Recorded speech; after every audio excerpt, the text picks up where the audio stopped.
Welcome to SENDHelp. This is going to be episode 2, and today we've got Sharon and we've got Zoe. And I'm not going to even do any disrespect by trying to explain Zoe's story, so we're just going to let her kind of explain it, and we'll go from there, have a chat about it, and raise some issues that need to be raised, and go from there. So, Okay. yeah.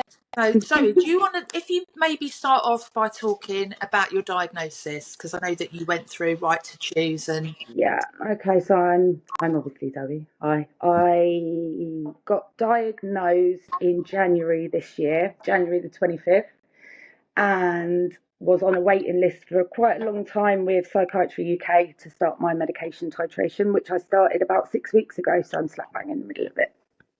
okay, Which is good. and how was it when you got your diagnosis?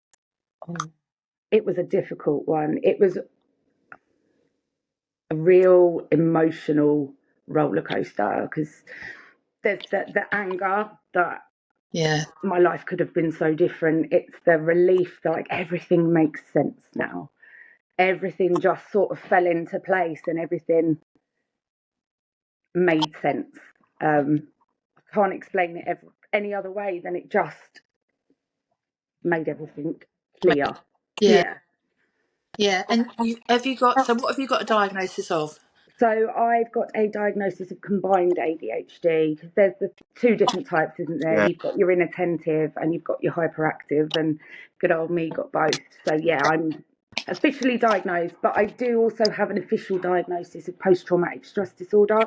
Yeah. And unfortunately, they don't go too well hand in hand. They can definitely butt heads.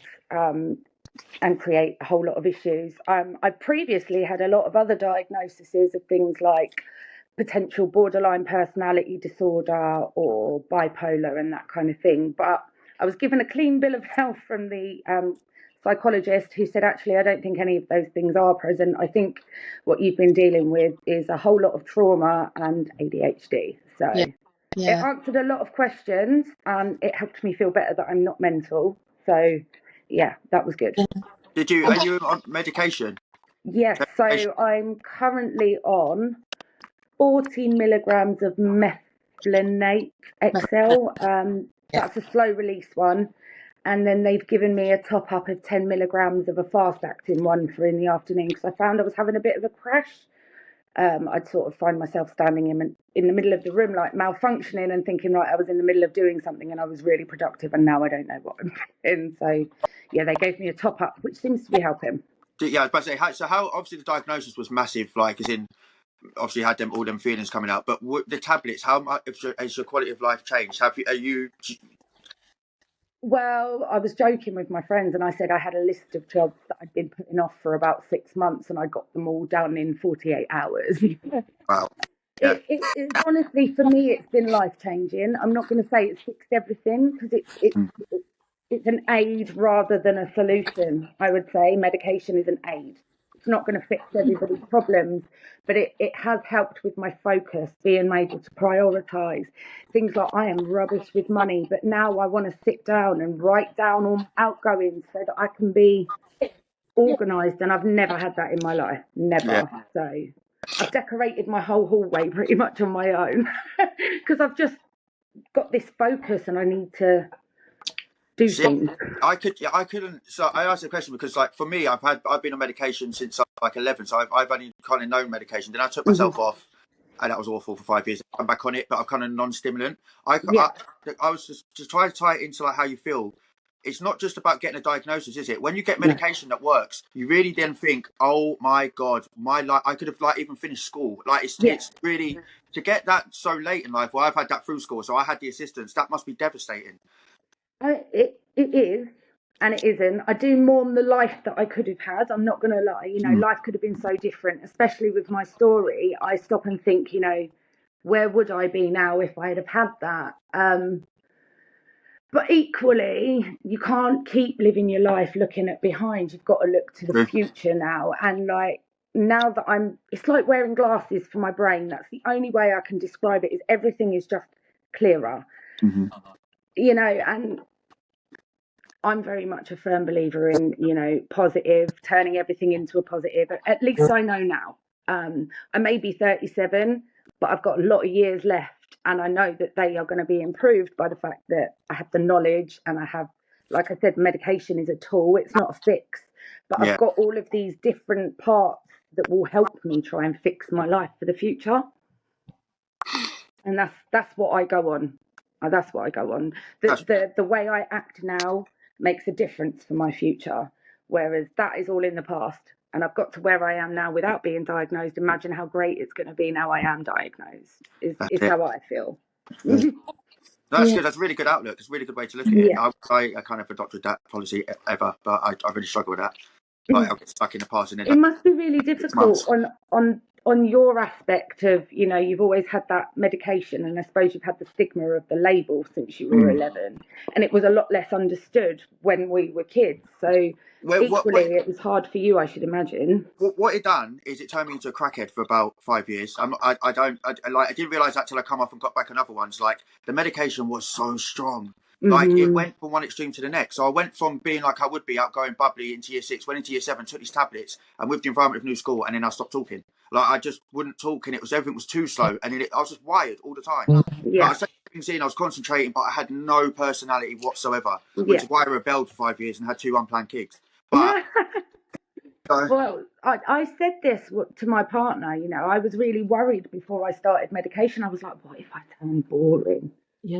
And everyone's going to me like, Zoe, this is you. You will never be boring. Boring is not a word we use to describe you. And I'm like, yeah, but this is all What the if? ADHD. Like, what if that goes? But no, I'm still stupid. I'm still dancing around the kitchen like a crackhead. I'm just when my meds wear off. Yeah. Do you mind if we maybe talk about so before you had a diagnosis and when you had your own children and Hmm. your relationship and sort of how that went?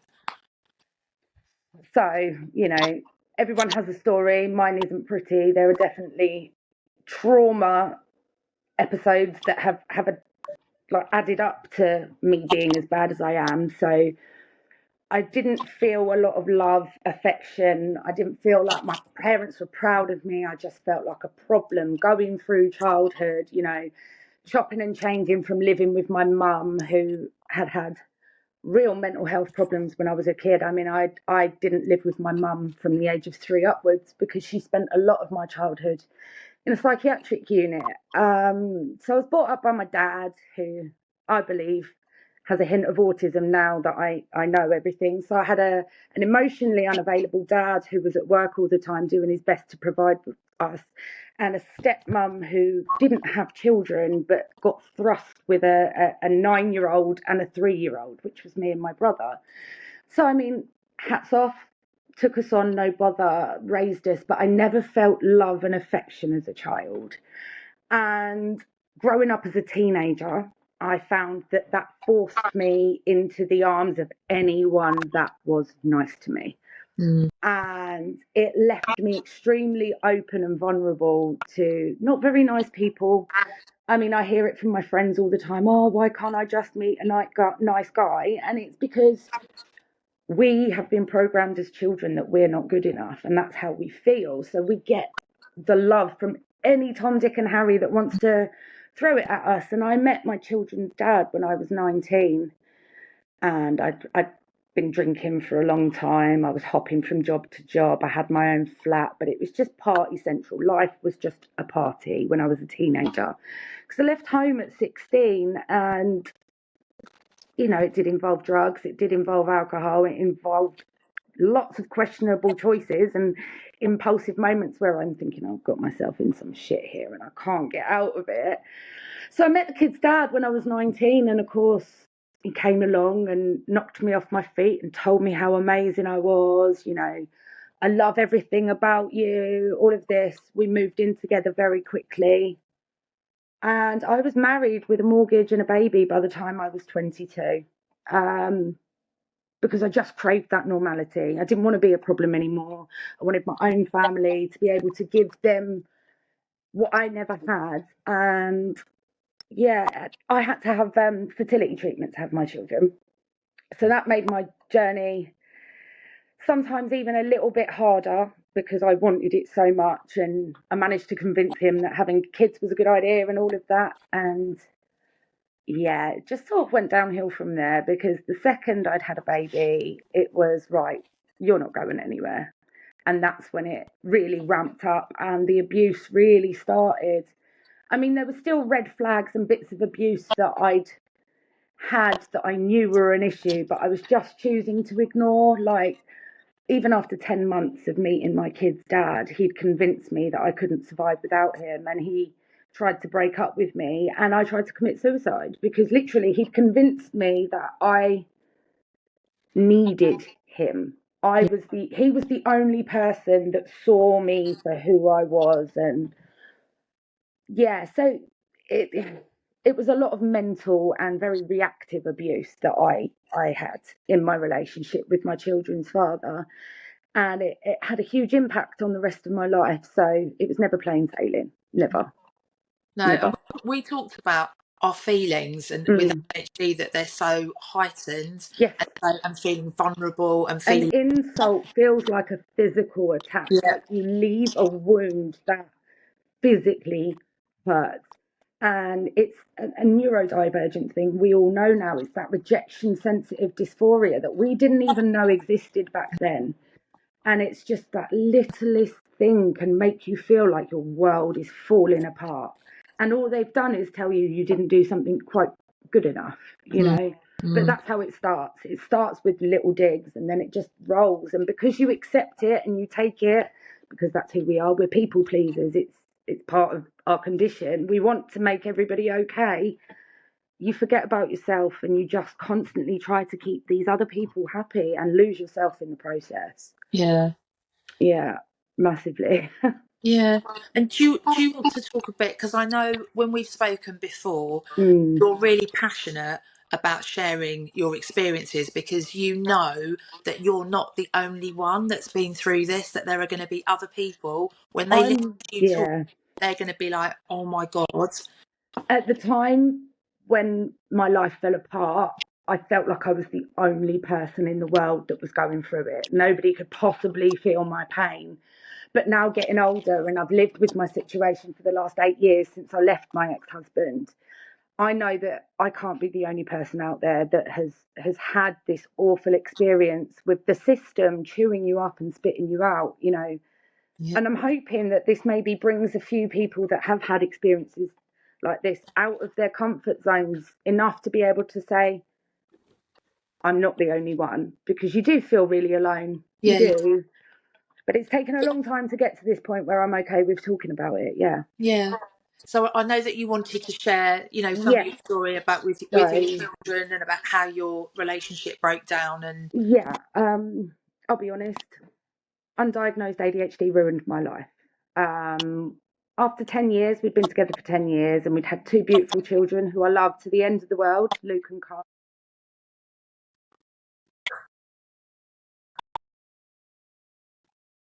that's right. No, you're right. You're right. So my eldest was diagnosed as autistic at 4, and Kai was always a live wire from being born. They were difficult, I'm not going to lie. My kids weren't easy children. My relationship wasn't great, and eventually, after 10 years, I woke up just before my 30th birthday, right? And I thought, I'm miserable. I am really miserable. And I thought, how quickly has 30 years of my life flown? And I don't want to be waking up at 60 still thinking, oh, I'm really miserable, and then having not a lot of my life left to change that. So that was the real deciding moment for me. I decided to leave my ex-husband. I'd threatened it for years. He knew I wasn't happy. I'd stayed for the kids. I was originally going to leave him, and then found out I was pregnant with my second child. And then it was just like, I can't go anywhere. Anyway, built up the confidence to eventually leave him. And he moved into his mum's. He moved out of the house. And I came home one day to find that he'd abducted my children. He had taken my kids, and I'll never forget the feeling of turning up at my house and realising that my kids were gone. But not only were my kids gone, a lot of their stuff was gone too. And immediately, I know that was when I lost my mind. That split second of realising that your kids are gone, I can't describe to anyone, and I wouldn't wish on anyone. So I had my emotional outburst. Yeah. I'm emotionally unregulated, you know, as we are. And that was when it started. I had to phone the police, who at first wouldn't do anything because we were married and he had as much right to the children as we did. It was classed as domestic. The police wouldn't get involved. But my ex-husband did suffer with a few mental health problems, and I'd had a few worrying texts from him after taking the children, which to this day is probably my saving grace. It got me an emergency court order from a judge to basically find my kids and bring them home and not let him take them again. Yeah. My kids were eventually found in Great Yarmouth in a hotel under a fake name with his mother, him, and his eldest son had all conspired to take my children and succeeded. But basically, he tried claiming that he was afraid of me and he was afraid of his life, and that he thought I was going to hurt the children. Unfortunately for me, that then automatically brought social workers into my life. Up until that point, there had never been any question about my parenting abilities.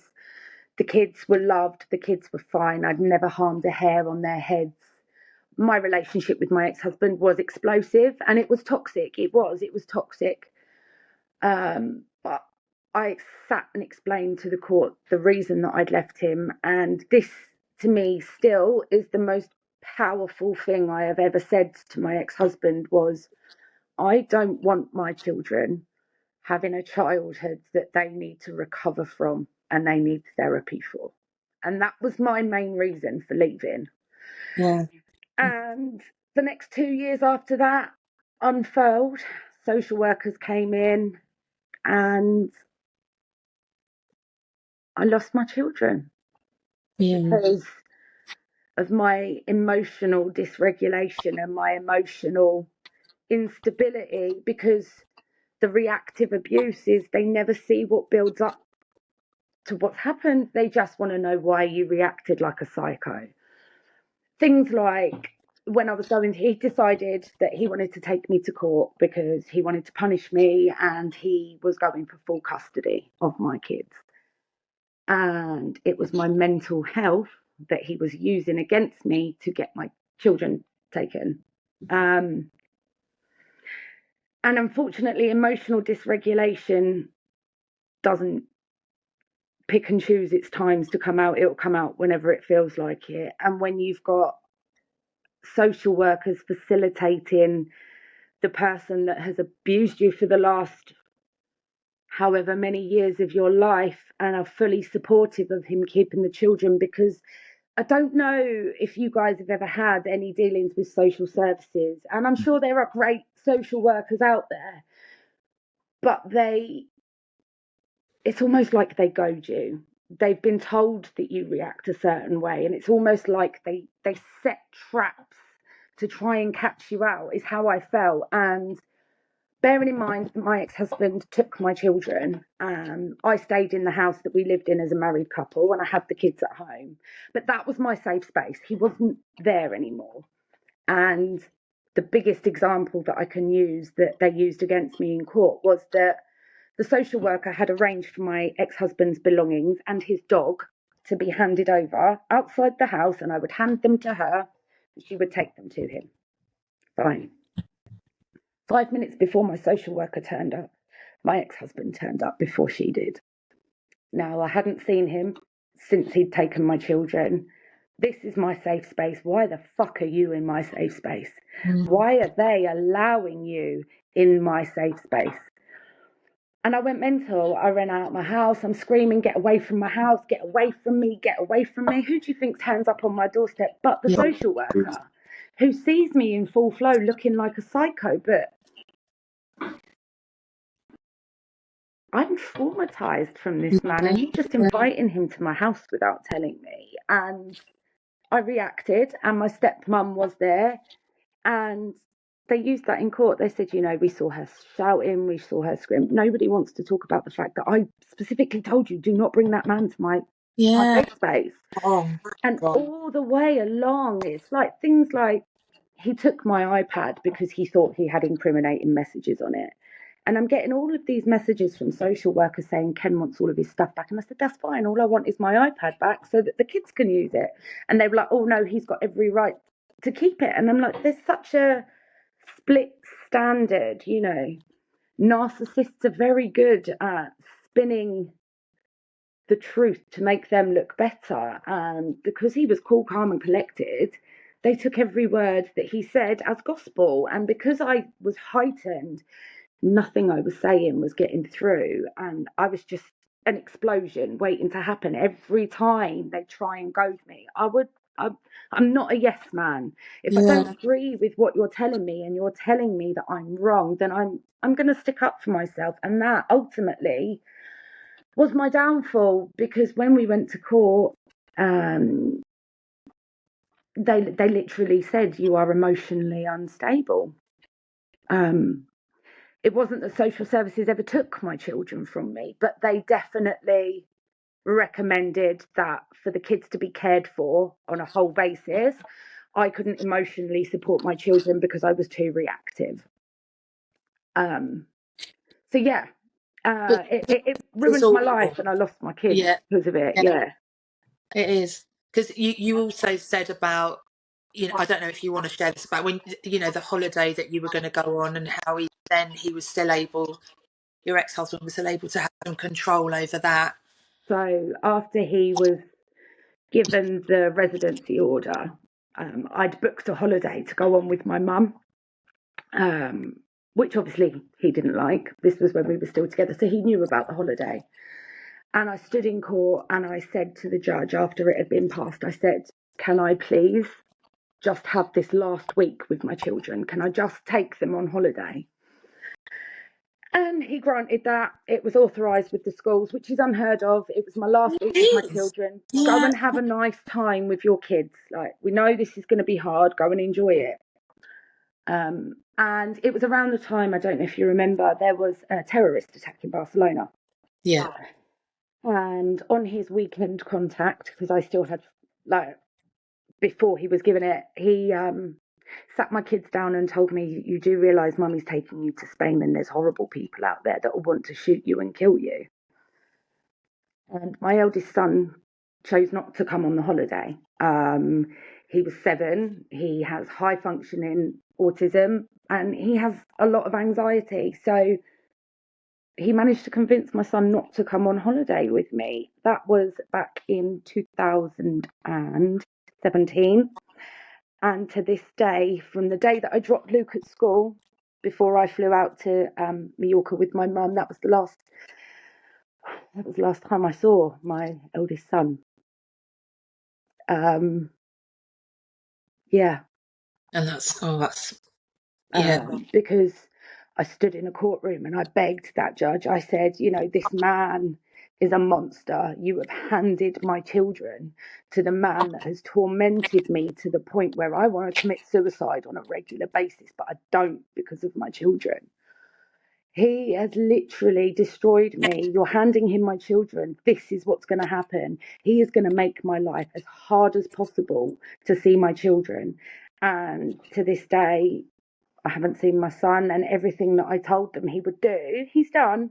Yeah. Within a week of me handing my kids over to him, he'd gone to the CSA trying to get money out of me.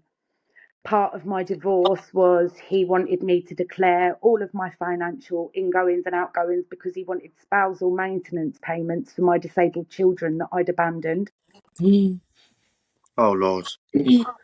I mean, it was never ending. I had a house that was mortgaged. I told you I bought a house when I was very young because that's what he wanted to do. And they managed, my house was repossessed, basically. I was made homeless. I don't understand money very much. It's never something I've been very good at. But I knew that there was positive equity in the house that we had from selling it when it was repossessed.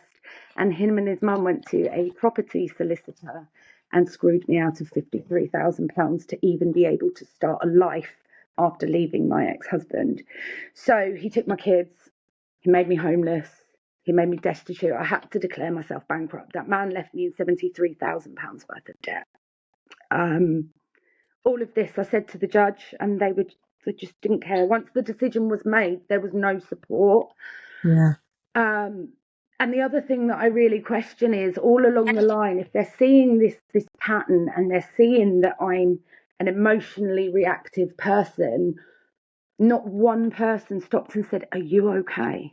Yeah. Are you all right? You know, can we help you? Is there anything you need from us?" And obviously, having my children that are special needs, it was very much hammered home. You know, we need what's best for the children because they're special needs and you can't look after them. But all of these special needs behaviours that we're having to make allowances for my children and special arrangements, not one person stopped and thought, hang on a minute, maybe mum needs a bit of help too. They just condemned me. I mean, even to the point where when I walked into court, I had my medical records read out in court about the fact that I'd been to my doctor saying that I'm really struggling to cope and I don't know how I'm going to get through this. I'm feeling really down. I don't know what to do, and being started on antidepressants. Like everyone on our ADHD journey, you know, you get thrown antidepressants. And to be humiliated in court, to have that stood and read out in the presence of a judge and solicitors, they used it against me. They said, well, you're clearly not coping because we've got your medical records here. I was about to say that. Like, you know, we're living in a culture where we're in, speak up, speak your truth, go and see your doctor, get this sorted. I avoid my doctor now like the plague because they just used the fact that I said, I need some help, something's not right, you know, and they literally used it in court. Yeah. So I mean, I'll be honest, you know, the emotional and reactive abuse, I did react, and you know, I stood there. And just to give you sort of one little insight of another thing that was used against me in court. So the day I left my ex-husband, I will never forget his words. They are burned into my memory for as long as I live. The day I left him, I was working. I had the 2 children. I was doing the school runs, all the housework. His mum practically lived with us. He had an elder teenager, and it was a lot. And I said to him, I need some help in the house. I'm not coping very well. I need you to step up. When you get home from work, I could do with a bit of a hand. And his response to me was, what kind of cunt mother tells me that she can't even look after her own kids? She needs help. You're a shit wife and you're a shit mother. And I hit him. I hit him. I did hit him. And I'm not proud of the fact that I hit him. But I've got ADHD and I can't lie. And I've always been very honest. And I was very honest in court. They brought up the fact that I'd hit him. Because he got me a criminal record for that as well to help with the custody case. Though? Was that not? Yeah, I told them. They weren't interested. They were just interested in the fact that I had hit him. It's the reaction to it, the physicalness, it brings it up to an escalation, so they don't matter about the words. It doesn't matter. And I'm not proud of myself. That's not who I am. I'm not a violent person. I don't want to hurt anyone. But it was just, I had taken enough. And on that day, at that time, I didn't care what happened to me. Yeah. I hit him. I walked out of my house. I got in my car. And I rang my friend, right, who never answers the phone. Never. And if she hadn't answered the phone that day, thank God she did. I was driving my car into a wall. I was gone. I was going. I was going to kill myself. And I didn't because she answered the phone. But part of me died that day. And it all just went downhill from there. And because I was honest in court and said, yeah, I did hit him, they told me that I was very self-aware of my behaviours but showed no remorse. Therefore, I shouldn't have my children. I mean, the whole thing sounds like it was predetermined and set out unfairly because they already had a predetermined idea of me as a person based on social services reports, and they come into your life and do interviews with you an hour at a time and think that that is enough to make such life-changing decisions for you and for your children. They uprooted my kids from a home and a mother that had never even raised an eyebrow of suspicion that there was something wrong with her raising her children, and they took my kids and guess what? My kids now need therapy. Yeah. You know, the exact reason that I left my ex-husband, so they didn't need it, and now they've just got a life of trauma. Like, my kids are traumatized. My son's 12. He will never tell you he's traumatized, but it's the little things that he says and the little ways that he reacts. And he is so protective over me that nobody can get near me. He will fight anyone that has a bad word to say against me, and I didn't want that for them, and that's what they got. And I didn't want that for myself. You know, I didn't grow up with my mum, and it was about trying to break that generational curse of, I grew up without my mum, I don't want my kids to grow up without their mum. I'm going to try my best to not let life go in the direction that it's gone in. And my mum now believes, after me going through all of this, that she actually has ADHD, and so does my nan. You know, it's very much inherited. But she has said, like, this thing where I'm now standing up and going, actually, I've got ADHD. I'm not ashamed that I've got ADHD. But what we do need to talk about is the fact that the family court system and social workers are not geared up for adults with neurodivergent conditions, because they just condemn. They come in with a certain idea of how things are meant to look, and because you don't fit in that box and you don't agree with everything they say, they literally flex their muscles and do their thing. And So did you have a diagnosis going into court? no, I never knew what was wrong with me. Thinking. Do you think I never knew. Do you think going into court with a diagnosis would have changed much, or do you think they've just used the whole diagnosis against you? Yeah. The last 8 years of my life, I have spent a fair amount of it screaming from the rooftops about the injustice of the situation that I'm in, and jumping up and down of wanting people to hear my story, just purely because, like, you know, I was fucked over. I was royally fucked over. And having a diagnosis, you know, they're busy saying, oh, you've got to meet the kid's needs because of his autism, or maybe they would have made allowances. I don't know. I can't sit here and say it would have changed anything, but I think it would have changed part of it.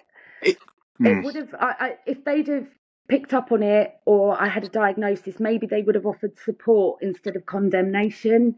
Or at least had to offer support. Do you know what I mean? They would have had to, and they offered no support. When my kids were taken, literally, I went from one day my kids were living with me to the next day they were living with their dad. I've got no access to them. I'm not allowed to talk to my son outside of my designated weekends. I don't see him on birthdays. I don't talk to him on birthdays. I'm not allowed. His medical records and everything, you know, all of his diagnosis with ASD and ADHD that we're going through now, I'm not made aware of. I get secondhand information from my son. He doesn't keep me involved. He's literally tried to erase the very fact that my children have a mother, and it hurts. Of course it does, and especially because you're so aware, because that's really not what you wanted for your children. No, self-awareness is really important with our condition, and not a lot of people have it yet. But on the other hand of that, self-awareness is destroying my life, because I know about myself now, and it's taken 8 long years to, I'm never going to be okay with it, but I'm at an acceptance level of, this is how it is. It's not going to change. My kids are nearly 13, and my eldest is 16 on his next birthday. No, 15 on his next birthday, sorry. I've only got 5 more years of this man hanging over me, and my kids are going to be adults, and I never have to even consider him ever again. And that's the goal that I'm working to. But the ADHD diagnosis for me, on the one hand, I'm just like, it all makes sense. But I had that fire of injustice again that built up inside me of how wronged I was. And I rang social services after I got my diagnosis letter through from the psychologist that stated that I was of sound mental health. You know, he had no concerns about my mental state. I was completely stable. It was just that I was ADHD and clearly had post-traumatic stress disorder. And reading that, I wanted to shove it under every single person who kicked me when I was down. I wanted to shove it under their nose. I rang social services demanding to speak to managers because, this is discrimination. I've got ADHD. There's nothing wrong with me. And you took my kids. There was that real anger of it was just Injustice, like you said. injustice and Yeah. discrimination. And if someone tried to do that to someone now that ADHD is fashionable, they'd get eaten alive. And it's about all of those people that have faced that stigma over the years and have been treated badly because of it. But it's not going to change anything. And, it took me a couple of days to calm down and go, look, it's not going to change anything. All I can do from here on out now is try my best to raise awareness. But I didn't know how to go about that. My friends all know my story. My friends are sympathetic. We all make sick jokes about it now because, dark humour is how I've got through. Like when they ask me to babysit, I'm like, are you sure you want me to babysit? I'm not mentally stable. And they're like, we all have a laugh and a joke about it. But it hurts. It does hurt. It's always there and it never goes away. But now that ADHD is fashionable, what they need to get on board with is talking about ADHD and emotional and domestic violence and domestic abuse and reactive abuse, because we are prime candidates for reactive abuse. We are reactive. You and Definitely. I, we know we are reactive, and we know that we can go off at any given minute if you say the wrong thing. We are the perfect people for these narcissists that want to abuse you. Like, literally, you couldn't get a better candidate, could you? Like, we're going to argue back.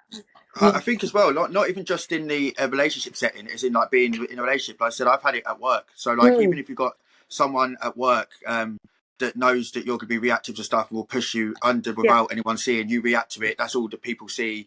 And it just goes on like that for months, and you try and explain it and they're looking at you like, what she doesn't do anything or whatever. Do you know what I mean? Fuck you, Tracy. But yeah, I'm just going to say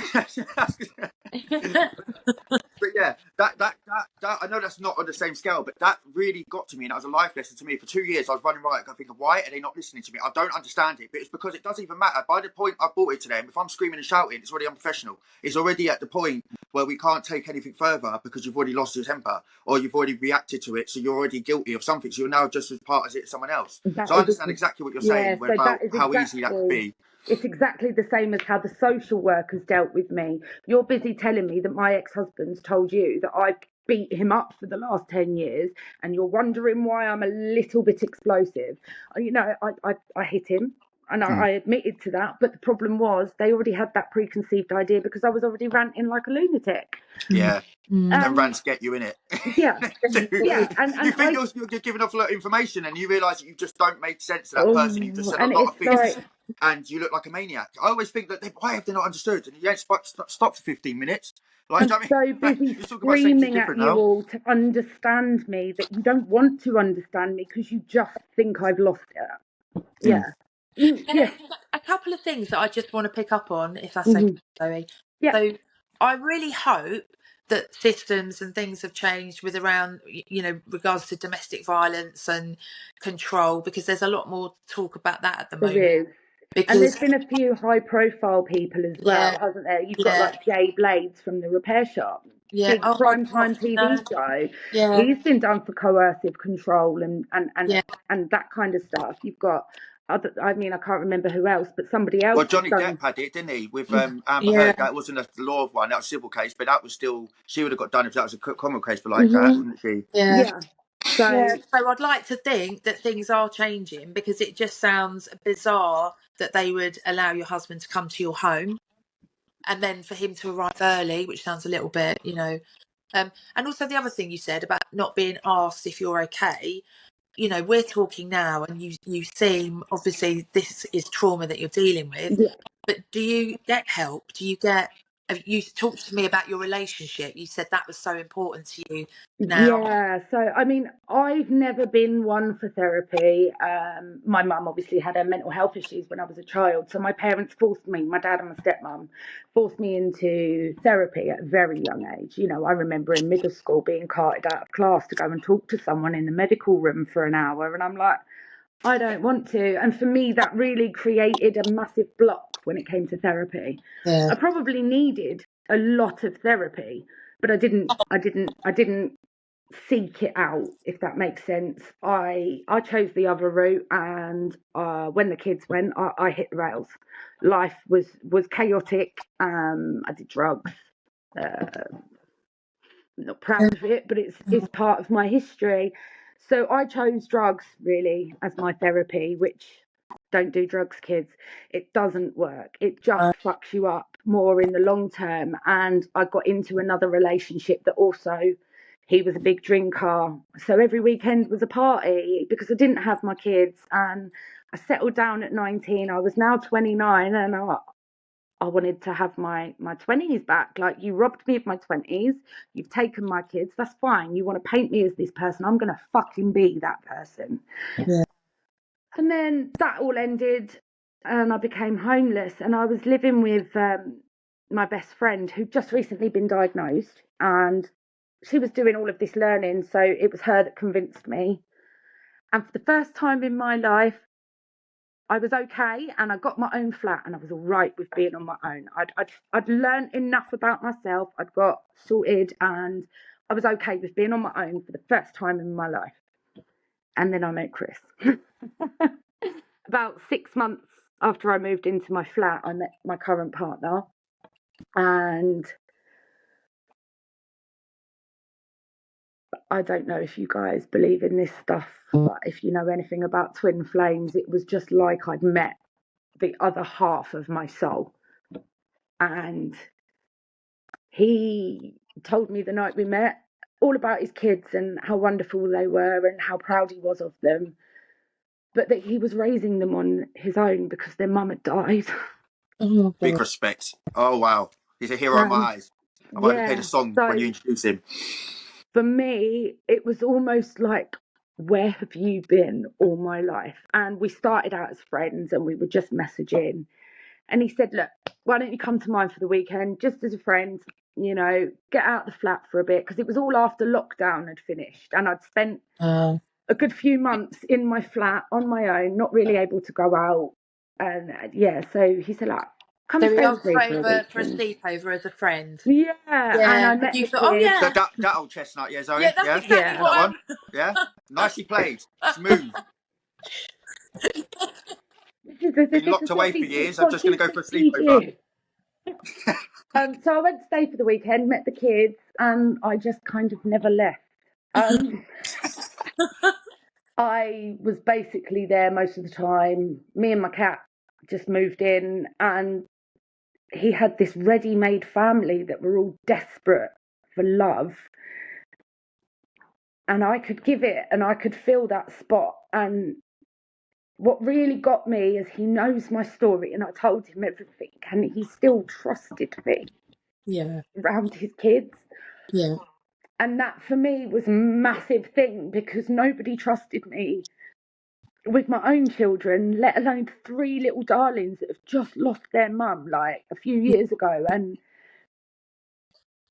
yeah, that for me was like, this is a good man. He's a good man. Yeah. And he wanted to understand. I mean, this is before I'd got my diagnosis and everything. And I was saying to him, I think I've got ADHD, and, you know, I don't know how to go about it. But this is me, you know. I can't apologize for who I am. I'm wounded. I am traumatized. I am like spoiled goods, you know. I'm not a catch. I'm not a catch. But constantly he made me feel like I was, and he wanted to understand. And if he didn't understand, he would listen until he understood. I mean, some people may call it a trauma bond. We're both very traumatized people, but if it is a trauma bond, I don't care, because we just support each other. And I would not be in a place of being okay with who I am now if it wasn't for Chris helping me, I mean, his middle child, I've got 3 stepkids, Gracie, Brandon and Jaden. And Jaden has been calling me mum for what, about a year now? He calls me mum. And it's wonderful, you know, they're thriving. I've got social services because unfortunately we've had a few situations that Jaden's got himself into with online chat rooms and stuff that we had to nip in the bud, and we did have to call the police. So automatically social workers land on your doorstep again. Yeah. And it follows me through, but he's always there in the background. I've got social services reports where they've come in and they're now singing my praises, saying how proactive I am, you know, that I'm doing the right thing for the children, that all of this, they're saying, you know, how great me and his dad are doing. And I just want to scream and say, well, why don't you tell that to social services in Milton Keynes? Yeah. But my relationship now is great. I'm a full-time mum to 3 kids, and then Kai comes at the weekends. I've got 5 children. You know, ask me how many kids I've got. I've got 5 children. I biologically have 2, but the other 3 are just as much my kids. Yeah. So life is good. You know, we've moved. I've got a house that I've always dreamed of because nowhere ever felt like home. I'd moved so much since the divorce and I became homeless, and I'd moved around that now it's quite alien. And I still, sometimes before I let my guard down, I'm like, oh, what's coming? But yeah, life is good. It's, for me, my relationship is a big part of Yeah. accepting who I am. And I can't thank him enough. And I can't thank him enough for letting me be a mum to his kids, because it healed me. It healed that part that I felt robbed of. Yeah. I wasn't there every day for my kids, good or bad. I couldn't give him, oh, for God's sake, what are you being an idiot for, when he's at school, or when they're poorly, curling up with Kai and watching The Nightmare Before Christmas, like we always, all of that was gone. And to have your purpose taken from you and then get your purpose back, it's humbling. Like, I still don't understand how I deserve to get here, but it's, yeah, I was always made to feel like I didn't deserve stuff, like I wasn't good enough. I I didn't meet the needs of everybody else, and he just wanted nothing from me other than for me to be myself, and I'd never had that. So yeah, That's brilliant. That sounds really good. At least, like I said, there's silver linings, and it seems like everything is going yeah, positive as well. I would say, just to start, like I admire even talking about all of this, because it has, as you said, the internet's a mad place. It's made me, listening to you now has made me a bit more confident about talking about, because I've obviously had issues going, like being a dad. I've had yeah, lost access, but I've been shit scared about saying anything just in case that one person on the comment says something to me or says, oh, well, you deserve it, or saying it'll send me over the edge. But like, you've kind of already inspired me to be a lot better in that department by giving the story. Like, I think are really brave, and especially I think what people are missing is this would happen a lot with a male, but just because they're male, so you expect the male to get a bit angry and stuff like that. But when you see a female president like that, they're going to attack that even more, and especially without a diagnosis is why. And it's even and speak up to know. Yeah, I just said you smashed it. thank you. And for me, I was always a little bit scared about putting my story out there. There's always going to be people that are like, yeah, well, you're only telling us your side of the story. You know, courts always favour with the mother. No, they don't. They really don't. And you are stigmatized. I've gone through the last 8 years of the looks and the comments. And when you tell people that your children don't live with you, they're like, why? What did you do? But yeah, of course, yeah. The stigma that goes with not having custody of your children as a woman is huge. And I was ashamed for a long time, but it's about saying, no, this is who I am. You know, I'm not ashamed. I'm not ashamed. My story can only get better from here. Like, I've got the answers that I wanted, and everyone's like, oh, why do you want the label? Because unfortunately the label makes people listen. And now going into anything, I make everybody know that if I behave in a certain way, or I'm not quite how you expect me to be, or I become loud, my problem is when I'm passionate, I want to get my point across so much that I'm loud and I sound aggressive. But I warn people in advance now, like that's not the aim of this. If I get like that, you need to tell me. But yeah, like, the other thing that you're saying about you saying you want to like stand up and would maybe be more confident with it is, for me, it's about training. There is no point in giving all of us voices if the people that need to listen to us are deaf. That's a great point. Social services are busy telling us about advocating the needs of our special needs children, but we're all special needs adults, and that's irrelevant. They've missed that generation out with the diagnosis. They've diagnosed us through 2 generations, yeah. So like we've got the generation like of getting diagnosed, but they now only take into factor our children, not us as children. Yeah. So like the adults are getting diagnosed, but not getting any kind of childcare into that, and then it just, as I said, yeah. So it's all the attention on the child. Because I question all the time, why am I allowed 3 kids? So like sometimes I'm like, why is someone checking in? There should be social services here. There's 3 of us. This shouldn't work on paper, but like it does, doesn't it? Like, do you know what I mean? Like, I do question it sometimes. Like, it's mad to think that we can function like that, but we somehow do. When you look at a lot of stuff in life on paper, it shouldn't work. Yeah. A lot of things in life on paper, you look at it and you think, but then when it's just human nature and natural behaviour, it doesn't seem chaotic. What is chaotic to us? Yeah. It's probably extortionately chaotic to other. I thrive under stress. I perform best when I'm under pressure because I need to perform, but I think that's the dopamine, isn't it? Because I'm the same, because you have to get into like almost like a state of like last minute panic, but Fear. everything's a rush, and then you're like all over it. But it's really stressful leading up to it. Yeah, like for instance, my best friend's hen do got cancelled in August for whatever reason, and I had 2 days to pull together my best friend's hen do with no venue, no catering, and because I'm so ADHD, I just did it, and it was stressful. But you know what? It was perfect. But I said to my other best mate at the time, I said, please don't put me in charge of planning stuff. I can't do it. I can't do numbers. I can't do spreadsheets. Leave me in charge of arts and crafts and food, and I'm good. And under pressure works. Under Anything pressure. last minute. Yeah, exactly. I do more cleaning in 10 minutes before someone arrives than I do in a month. Just because of that. It's exactly. It's weird. It's weird. It's bare annoying as well. It pisses me off because we just don't function day to day without that adrenaline rush. No. Yeah. Like everything else is like unappetizing, isn't it? It's sick that some sort of sick joke that God is having that actually, all of these medications that I'm taking are stimulant based, they're up there. But it takes stimulating medication, and obviously I self-medicated back in the day with drugs. The sick thing is it never made me high, it just made me functional. Yeah. And people are looking at you like, why are you doing drugs? And I'm like, because without them, I don't function.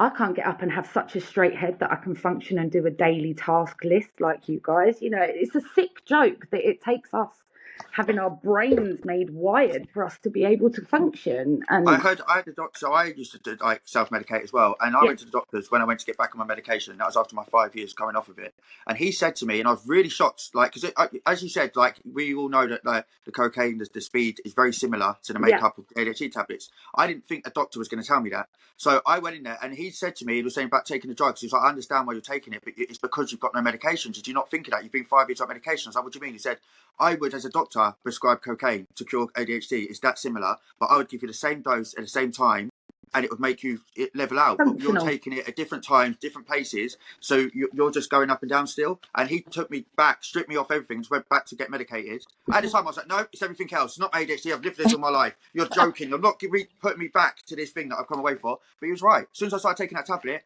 I wouldn't even think of going outside and kind of doing that now, because I didn't realise that was what I was using it for. No. For years. I just thought it's just been a party drug, but it's just gone quiet. It wasn't to make me feel good. It was just to make me be able to do anything, to think, to clean my house, like, but yeah. So, I mean, God's having some sort of sick joke at some point, we're all down here like, why? What are you doing? It doesn't make sense because they're so extreme. I know for my, which is why I do sort of understand the bipolar thing. That's but honestly, I don't think we can thank you enough for sharing Well, no, I today. mean, it's fine. And like you say, it's not just you. It isn't. No. And It's just, you know, there's going to be other mums out there that are maybe in, dare I say it, abusive relationships, and they don't even realise it's abusive. It's even if one thing that I say makes somebody say, oh, actually, you know, if you do think that there's something that you need to get answers for, only you can get those answers. Only you can go ahead and say, well, no, this is what I need. And finally, having done that, I wish I'd done it so much earlier. And, you know, any mums out there that feel like shit mums, you're not a shit mum. You've just got needs. Like, how can we teach our children to emotionally regulate when nobody taught us to emotionally regulate? We are all still learning. We're going through this journey with our children being diagnosed. Well, none of us know what we're doing, but it's about other people like social services and the family court system picking up on it and going, actually, maybe we shouldn't be quite so judgmental. It's all very well the rest of the world being up to date with neurodivergency, but if the people that matter in these situations are still stuck in the Stone Age with their opinions about hysterical women, we're never going to get anywhere. You can advocate domestic abuse, you can advocate neurodivergency as much as you like, but until somebody acknowledges and puts them both together, you're not gonna fix anything. And I think it's about broadening the training potentially that all of these professionals that have been given this power have, because they don't understand and they haven't got any clue, and they just come in and ruin your life. Reactive abuse as well is something that you've highlighted here, and I think that's kind of the overall message that I think that we should be pushing of the awareness, because when you first said it to me as well, I've been through that. I didn't think it was anything like reactive abuse. I just thought, you know, I learned, I went through the process saying, yeah, it's because I didn't think that was an ADHD thing. I thought that was a me thing, but I'm now questioning and thinking, like, people hearing this are now going to click and think, oh my God, that happens to me all the time. Yeah. Like, whether it be in a workplace, in their relationship. And do you know the hardest thing about that is you don't just find that out and be able to change how you are. No. You still then be, as you said, self-aware going through it.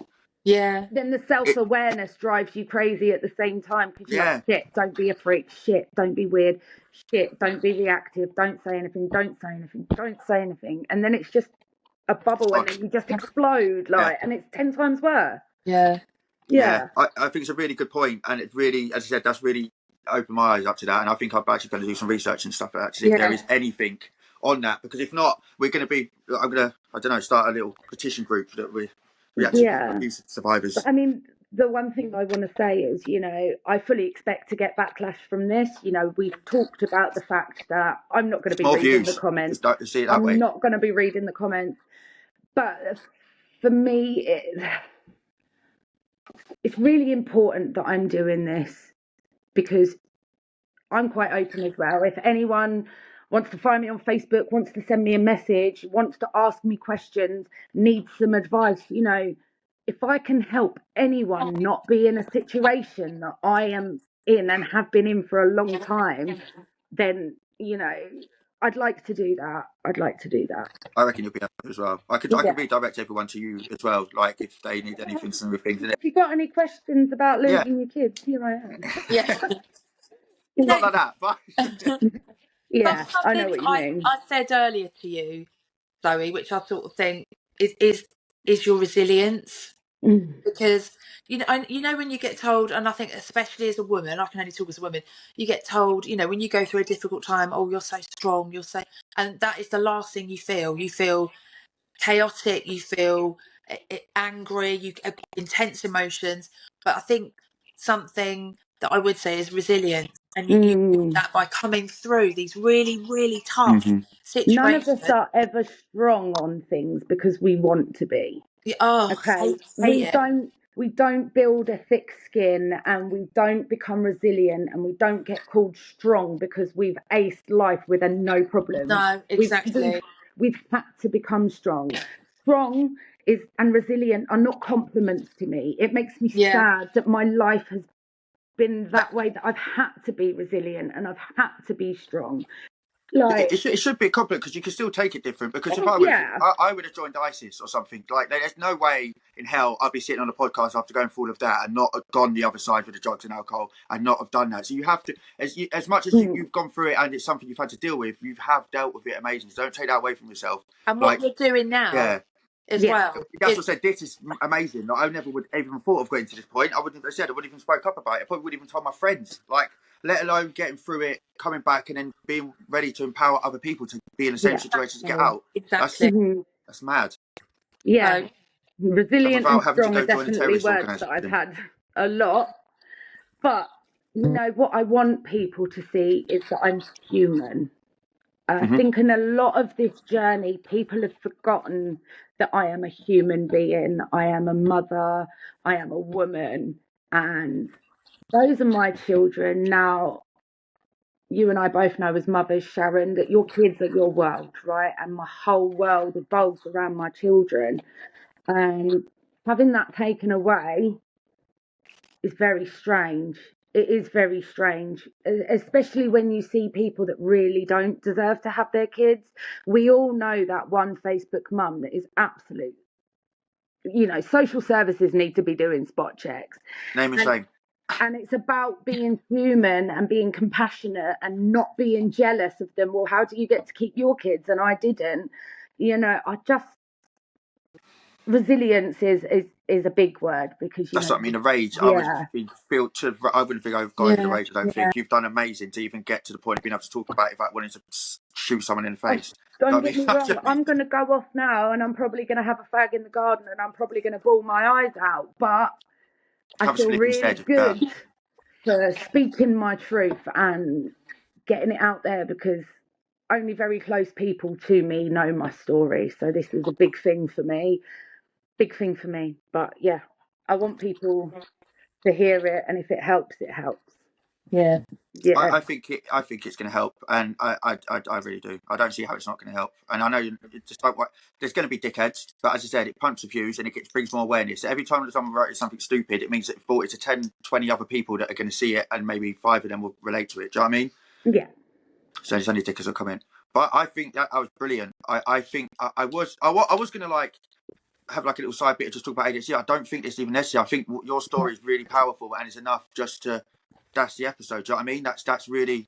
I think that was amazing, to be honest. Yeah, it was though. Thank you for letting us be the first people to let you use as a platform as well. Like just a Thank random you mixed for race not black kid just on going, oh Facebook. my God, she hasn't got custody of her kids. We ain't getting her on. Oh nah. No. I think me and Sharon have worked in enough like children's homes and stuff like that to know the families are messed up every day. Like, do you know what I mean? There's something that happens. It's not the stereotypical way forward Yeah. And ever. you just no, it's not at all. No, but I'm also, I was going to say, any other projects that you've got, you know, if you do ever do anything about maybe abuse, like, I'm quite happy. I want to help people because I don't want people in my situation. I wouldn't wish it on anyone. So yeah, I'd love to help people. I just don't know how. I'd love to put you with a social worker. What, put me up against one? We'll put you in the same call as the same podcast, just to see how a current one, to see if things have changed, so we can sort of think. No, I don't think they have. I Nathan, think it's a fucking good idea. I'm sorry to swear, but do you know what? That's a great idea. These people can't just go around wrecking people's lives and not be held accountable at any point. Like, yes, you're doing your job, but you destroy people's lives. And do you actually understand what that entails? Do you understand what all of these things that you put in place for these families actually do? You know, I ask any single one of my friends or people that I associate with, and not one of us has had a good experience with a social worker. Now, I'd love to hear a social worker's side on that. You know, if you've got a child that's neurodivergent and a parent is presenting like this, what would you do? What are you trained Good to episode. I do? would have to get. Do you know what? We won't be able to get a current one. We'd have to get an ex-social worker because they won't be able to say anything because they're currently. No, they're not allowed. It's still the current case, isn't it? So you're middle class, Sharon. You must know a lot of ex-social workers. Yeah, you're posh. Yeah, as I say, yeah. But yeah, no, I think that would be a really.